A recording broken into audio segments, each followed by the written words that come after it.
साड़ी वाला ससुराल। पाठक परिवार की सारी औरतों को साड़ी में ही रहना पड़ता। घर की बड़ी बहू काजल बहुत ही सीधी और भोली भाली रहती है। सास रेवती भी हमेशा साड़ी में ही रहती। रेवती के बड़े बेटे का नाम अंकुर और छोटे बेटे का नाम मोहित होता है। काजल बहू, चल सबको चाय नाश्ता परोसते हैं। तेरी साड़ी का पल्लू ठीक कर ले बेटा। जी हाँ माँ जी। छोटे बेटे मोहित की शादी दृष्टि नाम की एक लड़की से होती है। दृष्टि को अपने मायके में सारे कंफर्टेबल कपड़े, चाहे वो जीन्स हो, शर्ट हो, जैकेट हो या फिर पजामा, उन्हें ही पहनना पसंद था। लेकिन अब साड़ी वाले ससुराल में आने के बाद कैसे संभाल पाएगी दृष्टि अपनी साड़ी? आइए देखते हैं। हाय, मुझे तो बड़ी टेंशन हो रही है। ये इतनी वजनदार साड़ी, ये मुझ पर जच तो रही है ना। मैं इसे हैंडल तो कर पाऊंगी ना? इतने सारे काम पड़े हैं। जिठानी जी और माँ जी कैसे हैंडल करती होंगी? तभी वहां पर ठंडी जूस का ग्लास लेकर मोहित आता है। वाइफी, तुम स्ट्रेस मत लो, ये लो जूस पियो। दृष्टि एक सिप जूस पीती है और लंबी सांस लेती है। हाय, मुझे तो इस साड़ी में बड़ी घुटन सी हो रही है मोहित जी, क्या करूं? टेंशन मत लो दृष्टि, तुमने पहली बार साड़ी पहनी है ना, इसलिए ऐसा हो रहा है। कोई भी नई चीज में एडजस्ट होने में टाइम तो लगता ही है ना। और वैसे तुम ना इस साड़ी में बहुत खूबसूरत लग रही हो। तुम्हारी बलाइया ले लेता हूँ, एक मिनट। मोहित अपने वॉलेट में से पैसे की नोट निकालता है और उस नोट को वो दृष्टि के सर से गोल घुमाकर उसकी नजर उतारता है और बलाइयां लेता है। मेरी बीवी को किसी की नजर ना लगे, थू थू थू थू थू। दृष्टि अब अपने ससुराल में रोज साड़ी पहनती, लेकिन उसे उस साड़ी में काम करने में काफी दिक्कत होती। एक दिन जब घर पर मेहमान आते हैं, तब काजल और दृष्टि दोनों बहुएं चाय नाश्ते का ट्रे लेकर आते हैं और तभी दृष्टि साड़ी में चलते चलते गिर जाती है और सारा जूस उस मेहमान के मुंह पर उड़ जाता है। ओह हाय, मर गई मैं तो। दृष्टि, दृष्टि, तुम ठीक हो ना? सभी दृष्टि को सोफे पर बिठाते हैं और मेहमान गुस्से से कहते हैं, कैसी बहू है आपकी रेवती जी, नंद किशोर जी, साड़ी तो संभाली नहीं जाती, अपनी गृहस्थी क्या संभालेगी? मेहमान के जाने के बाद ससुर नंद किशोर और जेठ अंकुर दृष्टि को खूब सुनाते हैं। सब इसके मायके वालों का ही कसूर है। अगर उन्होंने इसे उन बेढंगे कपड़ों की जगह साड़ी पहनाई होती ना, तो इसे ये सारी तकलीफों का सामना करने की नौबत ही नहीं आती। और नहीं तो क्या, खामखा घर आए मेहमान को नाराज कर दिया। काजल भी तो रोज साड़ी पहनती है, वो तो कभी गिरी पड़ी नहीं। दृष्टि बहुत दुखी हो जाती है। फिर एक दिन जब घर में पूजा चल रही होती है, तभी घर के आंगन में रंगोली बनाते समय दृष्टि का ध्यान अपनी साड़ी के पल्लू पर नहीं होता और वो रंगोली बनाने में पूरी तरह मग्न हो जाती है। तभी उसकी साड़ी का पल्लू एक जलते हुए दिए से लगकर जलने लगता है और दृष्टि अपनी साड़ी को जलते देख जोर जोर से चिल्लाने लगती है। बचाओ मेरी साड़ी! नहीं, मोहित, माँ जी, जेठानी जी! सभी घबराकर आंगन में भागे दौड़े चले आते हैं और मोहित फटाफट दृष्टि की साड़ी पर पानी डालता है और दृष्टि बेहोश हो जाती है। कुछ देर बाद उसे होश आता है। तब, दृष्टि, तुम ठीक हो ना? तुम्हें आग से कोई चोट तो नहीं आई ना? नहीं मोहित जी, मैं बिल्कुल ठीक हूँ। दृष्टि बहू, तुम्हें अपने साथ साथ अपनी साड़ी को भी संभालना सीखना होगा।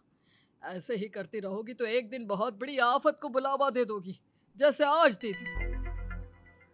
अगर आज कुछ हो जाता तुम्हें तो? जो हुआ सो हुआ। बहू, ये ले, कुछ मीठा खा ले, अच्छा लगेगा। आग से घुटन हो रही होगी ना। रेवती दृष्टि को मिठाई खिलाती है। दिन ब दिन दृष्टि अपनी साड़ी को संभाल ही नहीं पाती और उसे अपनी साड़ी वाले ससुराल में एडजस्ट होने में काफ़ी प्रॉब्लम्स आने लगती हैं। एक दिन रसोई में काजल के साथ काम करते हुए दृष्टि कहती है, क्या लाइफ थी मेरी मेरे मायके में, एकदम स्वर्ग जैसी, और यहाँ ससुराल में एकदम नर्क जैसी। मैं तो तंग आ गई हूँ ये रोज रोज की साड़ी पहनकर। ना तो ठीक से सांस ले पाती हूँ, ना ठीक से काम कर पाती हूँ। ये मर्द तो घर में कुछ भी पहन सकते हैं, लेकिन हम औरतों को ही क्यों इस साड़ी के पिंजरे में कैद किया जाता है? तभी काजल भी बोलती है, हाँ दृष्टि, तुम सही कह रही हो, साड़ी में घुटन तो मुझे भी होती है, मेरा भी बहुत मन करता है कि मैं भी अच्छे अच्छे स्टाइलिश और मॉडर्न कपड़े पहनूं, जिसमें मैं कंफर्टेबल रहूं। लेकिन इतने अच्छे फैमिली से आने के बाद भी यहाँ ससुराल में मुझे साड़ी ही पहननी पड़ रही है। मुझे डांस करने का भी ना बड़ा शौक है, लेकिन यहाँ ससुराल में तो मैं वो भी नहीं कर सकती। हाय, इसका मतलब जेठानी जी, आपका भी दिल और दिमाग वही कहता है जो मेरा कहता है। हम दोनों का तो एक ही रोना है। लेकिन जेठानी जी, आप अपनी बेड़ियों को तोड़ो। हम साड़ी को तो बंद नहीं करवा सकती इस घर में, लेकिन नाचने पे किसी ने पाबंदी नहीं लगाई है। चलो। दृष्टि और काजल दोनों देवरानी जेठानी प्लान बनाती है और मिलकर छत पर जाकर नाचती है और अपने डांस का शौक पूरा करती है। झूम बराबर झूम बराबर झूम बराबर झूम। दोपहर का वक्त है, सभी पड़ोसी सोए होंगे। आप दिल खोल कर नाचो जेठानी जी। ये दोनों भी ठुमके लगा लगा कर नाचती हैं, लेकिन जो नहीं होना था वही होता है। अंकुर और नंद किशोर दोनों भी काजल और दृष्टि को छत पे नाचते हुए देख लेते हैं और गुस्से से आग बबूला हो जाते हैं। ये सब क्या तमाशा लगा रखा है तुम दोनों बहुओं ने? घर की इज्जत को मिट्टी में मिलाने की पूरी कोशिश जारी है ना? अरे लोक लाज कुछ है कि नहीं? खुले आम छत पर ठुमके लगा रही हो, है? काजल, मैंने तुमसे कहा था ना कि अपने घुंघरू अपने मायके में ही छोड़ाना, तो फिर तुम दोनों छत पे ताथैया क्यों कर रही थी? हाँ मोहित, कुछ समझा अपनी बीवी को? बेशर्मी की सारी हदें पार कर दी तुम दोनों ने आज। वो तो अच्छा हुआ किसी आस पड़ोस वालों ने देखा नहीं, वरना पूरे मोहल्ले में हमारे परिवार की नाक कट जाती और हम किसी को शक्ल दिखाने के लायक तक नहीं रहते। वैसे तो मैडम से साड़ी में एक काम ढंग से किया नहीं जाता, और आज डांस बराबर जोश में कर लिया है।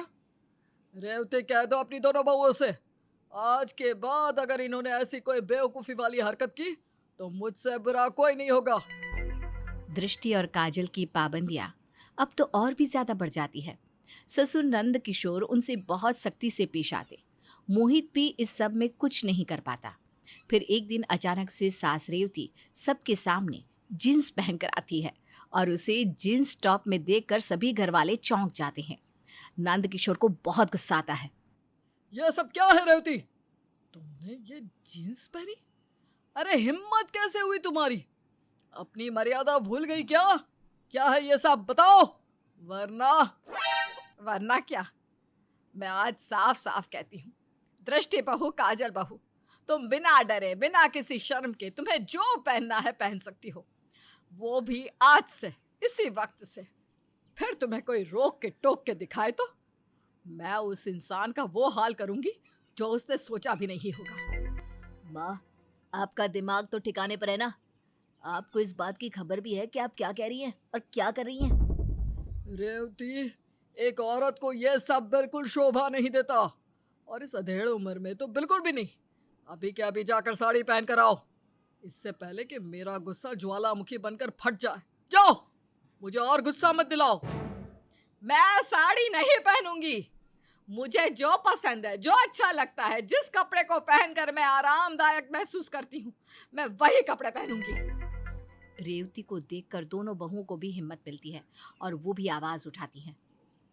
माँ जी एकदम सही कह रही हैं। अरे आप आदमी लोग जो मन चाहे वो पहनते हो, फिर चाहे वो जींस हो, शर्ट हो, टी शर्ट हो, पैंट हो, बनियान हो या छोटी पैंट। हाँ?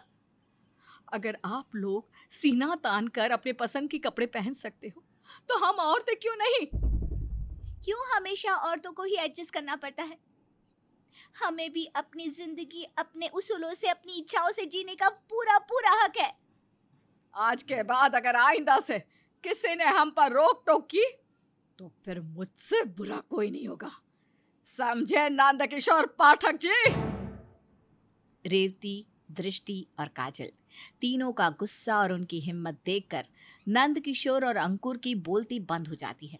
वो दोनों उनकी हिम्मत से डर जाते हैं और फिर रेवती, दृष्टि और काजल ससुराल में अपने पसंद के कपड़े पहनने लगती हैं और उन्हें कोई नहीं रोक पाता।